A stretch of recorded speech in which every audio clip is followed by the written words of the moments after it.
You're so full of wisdom. Tell me, what's the biggest lesson that you've learned?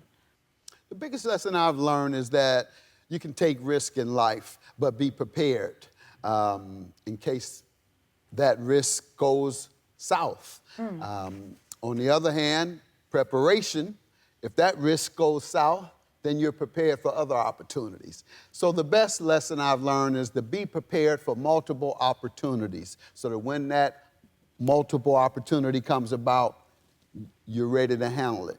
I love that. Y'all caught that?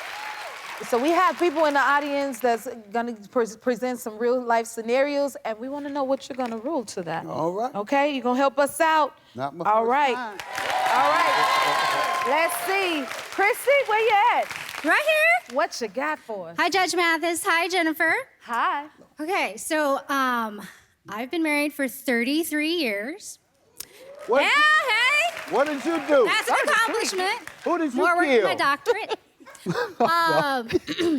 But my husband and I continuously argue today about his obnoxious, annoying, very loud snoring every single night.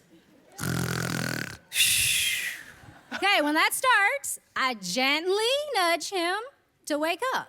Now, if you talk to him, he's like, oh, she kicks me, she punches me, she hits me. No, I gently nudge him to stop so that I can sleep.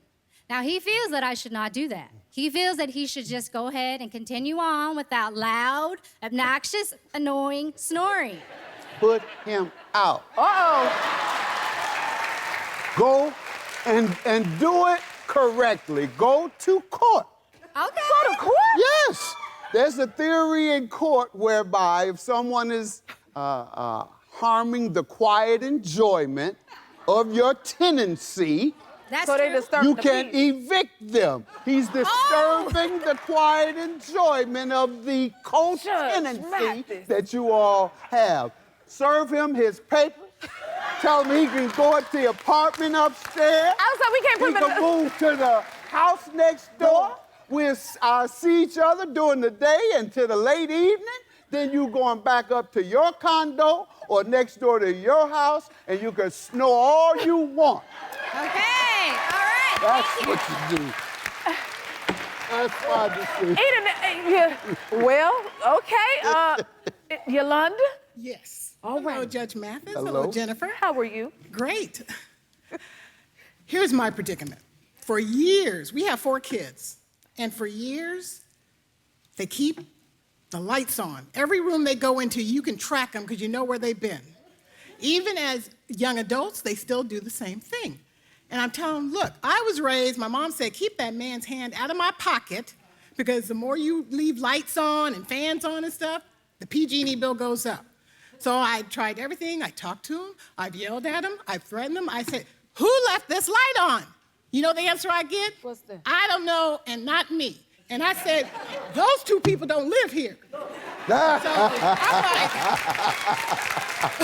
That's right. what suggestion do you have, especially now that they're young adults, you know, because until they got to pay the bill, they don't care. They don't care. Exactly. I'm with her. Well, that was the only bill I paid as a child, was put something on the light bill. I think back then it was $20 a month. So I paid that $20. However, I would tell them that they have to split the bill amongst themselves. Okay. And tell them, if you all don't pay the bill, you're going to be sitting here in the dark, in the cold with no gas. You're going to have to eat slop and drink muddy water because I'm not cooking either. That's what you do. That's how I'm you with get him them on that. out I'm gonna hit it a couple of times. If you like this video, smash that like button and subscribe to the Jennifer Hudson Show YouTube channel. Check your local listings or visit jenniferhudsonshow.com to see when you can watch full episodes in your area. And don't forget to sign up for the newsletter.